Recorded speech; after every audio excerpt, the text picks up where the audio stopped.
Nice to meet you, by the way. Nice to meet you. Today we wanted to talk about the Sudan Rume Natural. Maybe to kick off, can you explain? You call it one of the top 3 coffees in the world. Can you give us a little bit of background? Who voted and what do you think about this coffee yourself? Yes, the Sudan Rume is a very special variety for us. We want to showcase to the world. Sudan Rume is very close to the aromatic notes, and the profile is very clean. And you can expect when you cup a Sudan Rume to find maybe lemongrass or maybe eucalyptus notes. And it is a very special for us because you cannot find that in another variety. So other varieties can be fruity or maybe more acid, depending on the process as well. And the Sudan Rume now is becoming like a top seller right now. It's fighting with Geisha and the other varieties that we are developing in our lands, in our experimental lots. So yeah, we're happy to release with you guys the Sudan Rume Natural project. Yeah. If you can take us a little bit through the fermentation and the processing, because it's such a long time that you are preparing these coffees, and following each step for me was already hard to, it's so extreme what you're doing. Can you give us, just for our customers, a little feel for the intensity of what you're doing with this coffee? Every time we're trying to innovate with processing, every time that we want to release anything new, we have to try many times before releasing the profile. So in particular, for the Sudan Rume Natural, for example, we tried at least 3 times to process it in a natural way.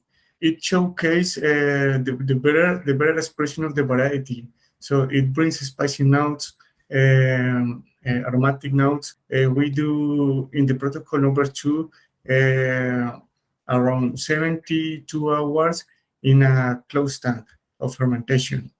You do the fermentation, the first step, in cherries, and then you take the skin off and you complete the fermentation in parchment and mucilage. Is that correct? We do that when it is hybrid washed. When it is natural, we do just one time fermentation process, and it is 72 hours in a closed tank. And then the drying time depends on the weather, or is it always around 20 to 30 days for this one?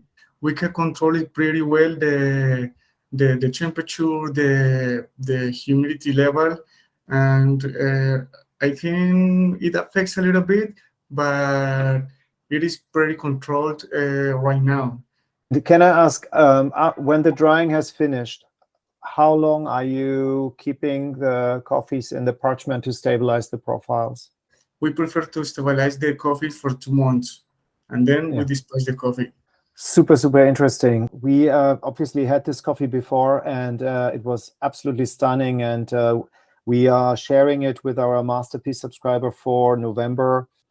Do you have any recommendation, maybe the way you are enjoying it yourself at home? Okay, particularly to me, I prefer it in a dripper, maybe V60. For espresso, I would recommend the natural because it has more intensity. Compared to last year, the cup profile of the Sudan Rume, has it changed in your view?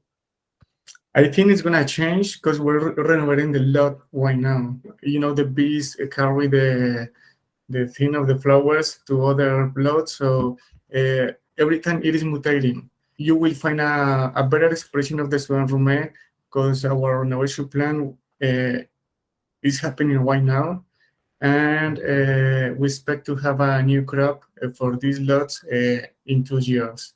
So you have a lot of rain patches and a lot of flowering, and so the plant keeps producing more or less. Yes, it is funny because between trees, so one tree has flower and the other tree is full of cherries. Okay, cool. Thank you so much, and have a lovely day. Yeah, have a good day. Thank you. All right. See you. Ciao.